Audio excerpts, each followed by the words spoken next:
Vocês já imaginaram o quanto de dinheiro, é um município razoavelmente grande, o quanto de dinheiro de receita própria teria que depositar para a educação na fonte 104 e para a saúde na fonte 303? Quando não se tem essa situação do serviço ser feito diário, de ajustar as fontes, dependendo do tamanho do município diariamente, ou dependendo do tamanho do município, se for pequeno, semanalmente, vai chegar no final do ano e vai ter problema. Só que também não podemos ir aos extremos. Esses dias eu conversei com o tesoureiro e daí eu achei um absurdo o que ele fazia também. Entrou um dinheirinho de IPVA. Ele vai lá, calcula 25% e transfere para 104. Entrou um dinheirinho de IPTU. Ele vai lá, do IPVA para 103. Vai lá, transfere do IPTU para 104. Não é isso. Vocês têm dentro do sistema de vocês um relatório chamado balancete financeiro por fonte de recurso. O que ocorreu no dia, você vê em 10, 20 contas, não interessa. Eu vou lá, pego uma conta de recurso livre e transfiro numa única transferência para a fonte vinculada. Está ajustada, está resolvido, não tem o porquê ficar fazendo um monte de burocracia. Né? O ideal é que as coisas funcionem.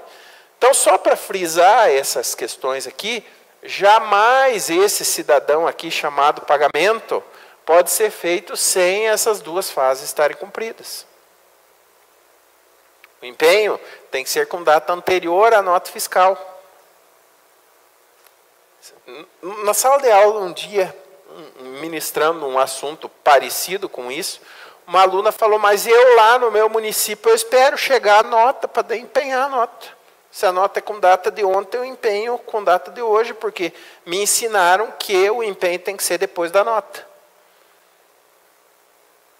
O empenho tem que ser prévio. E numa questão de auditoria externa, que venha contratado alguém de fora, ele vai tentar buscar por amostragem algum item nesse sentido. Então, muito cuidado nessas fases da despesa. Né? Tem um empenho com data do dia 10, a nota com data do dia 11, o pagamento pode ser 11, 12, 15, não interessa.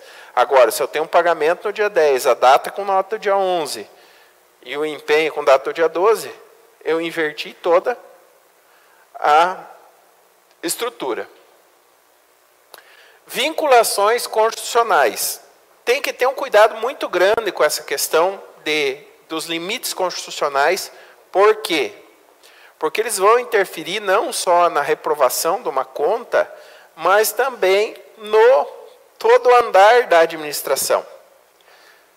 Eu estava olhando um portal de transparência do município, eu gosto de citar alguns exemplos nesse sentido, e vi que o gasto com educação daquele município está muito baixo, mas baixo mesmo. Estamos no mês de setembro, eu peguei agosto como base, eles gastaram 12% dos 25% que é para gastar, ou seja, menos da metade. Dinheiro parado, tudo. Falei, tem alguma coisa errada aqui, né? Eu vou dar uma pesquisada. Já fiz uma auditoria prévia, mas para o meu estudo. Primeiro que eu fui levantar, saldo das contas da educação. As contas sem dinheiro, no que estava no portal. Falei, mas tem alguma coisa errada? Se eu tenho que passar 25% para fechar da arrecadação que vem, dividido em 103 e 104, 103 e 104 tinha que ter dinheiro, porque ele não está gastando. Aí fui verificar, não estava integrado o tributário. Não tinha receita de IPTU lançada, não tinha nada no sistema contábil. Ou seja, o município não sabe o quanto que ele tem que gastar de recursos na educação. Agora vocês vejam bem o seguinte, praticamente só está empenhando a folha de pagamento e o dinheiro do transporte escolar que vem do governo federal e estadual. Tudo parado. No final do ano, vai gastar no que toda essa dinheirama que tem que gastar? Então, logicamente, tem que ter um plano do que é despesa fixa, né, que todo mês eu tenho, e ajustar os empenhos nesse sentido. É um clássico modelo, esse exemplo que eu falei para vocês, de chegar no final do ano e não ter recurso da 1000 para jogar para lá, para 103, 104. Aí o que esse cara vai fazer? E aí que mora o perigo. Não mandou a AEME, não mandou nada. As pessoas pensam assim, bom, se eu não mandei para o tribunal, eu posso fazer minhas mágicas. Eu vou mexer em banco de dados, eu vou usar ferramentas mágicas que o sistema me dá, etc. e tal. Então, para fechar uma fonte de recurso, o que eu tenho que fazer? Ou depositar dinheiro, se a fonte tem que ser depositado, ou eu tenho que colocar despesa para diminuir esse depósito. Daí o cara vai lá, usa uma ferramenta mágica do sistema, trocar programática de empenho, que tem os nomes são diversos, mas a programática, ou seja, a dotação, e vai lá e tira lá onde estava empenhado no pátio o combustível e joga lá na educação. O gênero alimentício, não sei qual setor, vem aqui e joga na merenda escolar. Antigamente, até 2012, que era uma caixa preta, se o cara fizesse isso, não tinha mecanismo para você levantar, mas hoje tem o portal. Se eu, nessa pesquisa que estava efetuando, tiro um relatório do portal de transparência de tudo que está empenhado na educação e o número dos empenhos que está na educação, que existe um relatório que pode ser gerado dessa maneira. E depois, lá em dezembro, eu tiro outro e tem empenhos desta época, que estavam em outras secretarias e vieram para cá, como que o município vai justificar essa troca? Até 2012,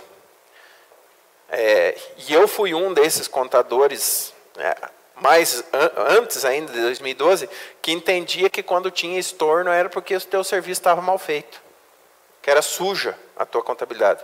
Então, se tinha um empenho errado, alguma coisa, eu excluía, substituía o empenho, trocava, mexia pelo banco de dados e alterava aquele empenho. Criava um novo empenho em cima daquele empenho. Hoje não. Hoje, se eu fizer uma situação dessa e alguém der um print daquele empenho antigo, eu estou ferrado. Já pensou chegar no promotor de justiça com 2 empenhos assim? Doutor, o empenho certo é esse de R$100 mil ou é esse de R$ 8,90 de uma tarifa? Qual que é o empenho correto? O promotor vai notificar o município, o que o município vai responder? Você está ali impresso, portal de transparência, data tal.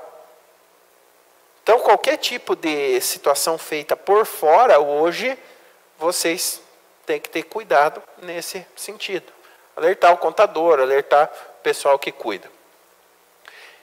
Entende-se por vinculação constitucional o percentual da receita que deve ser aplicada em certa despesa, cuja previsão esteja determinada na Constituição da República. Isto é, o processo pelo qual os recursos públicos são vinculados a um tipo de despesa específica. O que temos hoje? Educação e saúde. Quanto ao MDE, no ensino, a Constituição de 88, posteriormente as emendas constitucionais 14 de 96 e 53 de 2006, definiram por meios financeiros pelos quais o poder público atenderá seus deveres educacionais relacionados à oferta, permanência, qualidade e garantia do ensino aos cidadãos, estabelecendo os percentuais mínimos de aplicação. Famoso Fundeb. Também, a critério de exemplo, vou passar para vocês uma curiosidade sobre o Fundeb quando a gente vê os orçamentos. Vocês estão presentes aqui, já foi protocolado o orçamento de vocês na Câmara ou é 30/9 o prazo?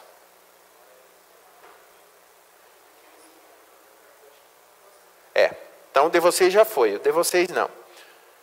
Se vocês tiverem por base, quando falamos em Fundeb, para fins de auditoria, o que a legislação diz? No mínimo 60% de gasto para pagamentos em professor, no máximo 40% para outras despesas. E na maioria das vezes as pessoas fazem essa conta na cabeça, 60-40 o orçamento. Só que o plano de cargos e salário das pessoas está gastando 80 do Fundeb. Então qual que é a lógica que eu tenho que fazer? Não 60-40. No orçamento é 80 e 20 lá. E quando eu não faço isso, e não tenho um controle, vai chegar no final do ano, vai dar pepino nesse sentido. E eu vi isso acontecer no portal de transparência ano passado. De empenho sumir de lugar, de empenho sair do Fundeb, nesse sentido. Então, o quê? Eu tinha dotações de 60 e tinha dotações de 40. Todo mês repassando 60, 40, 60, 40 e gastando 40 inteiro. Chegou no mês de outubro, eu fui acompanhando esse município no Fundeb, eu fui acompanhando para exemplo meu, para fins de estudo, fui acompanhando de janeiro a outubro. Quando foi outubro, estourou. O dinheiro que tinha na conta dos 60 não cobria a folha dos 60. Aí o que o cidadão fez? Ele estava com a M atrasada, ele continuou tocando e emprestando dinheiro da fonte 1000, colocando na conta dos 60. Você já pensou para prestar contas para o conselho do Fundeb nesse sentido? Então ia lá, faltou 20 mil, transfere da 1000, depois nós vemos o que fazemos. Quando chegou na época de encaminhar o AM, que eles chegaram no AM de outubro, eu vi que a coisa, pelo portal de transparência, eu vi que a coisa desandou. Eles não tinham dentro do Fundeb nenhuma conta, uma rúbrica orçamentária, uma dotação de recurso 1000 dentro do Fundeb. Porque não tinham mandado o AM ainda, ao invés de estornar, trocaram o empenho lá para a fonte 103, num outro lugar no ensino fundamental. Aí fizeram um decreto para o ensino fundamental, virou uma salada. Então o quê? Quanto que eu gastei do Fundeb ano passado? Gastei 70, então eu tenho que projetar 75 para esse ano, no 60. Porque o que ocorre? Se eu fizer 60 e 40, vai gastar na manutenção do 40. E depois você não tem para jogar essa margem para cá. Eles vão dizer assim, mas e o que isso tem a ver com a auditoria? Quem que assina as contas disso aí? Conselho do Fundeb. Se você começar a fazer movimentação estranha nessas contas, o conselho vai pegar. E vai vir para cima. Então, o ideal é nesse sentido. O que eu estou dando hoje para vocês? Eu estou dando os exemplos, né? E estou dando as pinceladas de cada um dos setores, o que vai mexer. Amanhã nós vamos ver as normativas para esse fins de... Digamos o seguinte, que alguém aqui, alguém que está assistindo a gente, não, eu tenho esse tipo de situação no Fundeb. Amanhã a gente vai passar daí esses aspectos de quais que são os procedimentos para fins de auditoria. Eu não sou muito fã da auditoria por amostragem em alguns aspectos são necessários. Mas, por exemplo, no Fundeb eu não tenho como fazer auditoria por amostragem. Eu tenho que toda a movimentação. Tudo que entrou de dinheiro, tudo que saiu, ficha financeira de cada um dos professores, ver se tem desvio de função, se não tem, tudo isso. Então, também vi um negócio ontem do município. A pessoa está trabalhando, não está trabalhando na área de educação, e no portal, ela está trabalhando em outro setor, mas quando você entra no portal de transparência lá para ver o servidor, ele está lotado no Fundeb 60 e recebendo o Fundeb 60. Então, se o conselho questionar isso, é mais um aspecto a ser levantado. Conforme disposto nos artigos 211, parágrafo 2º e 3º e 212 da Constituição Federal, deve os estados e municípios aplicar anualmente nunca menos que 25% da receita resultante de impostos, compreendida proveniente de transferências, na manutenção do desenvolvimento do ensino, dentro dos seus âmbitos prioritários de atuação.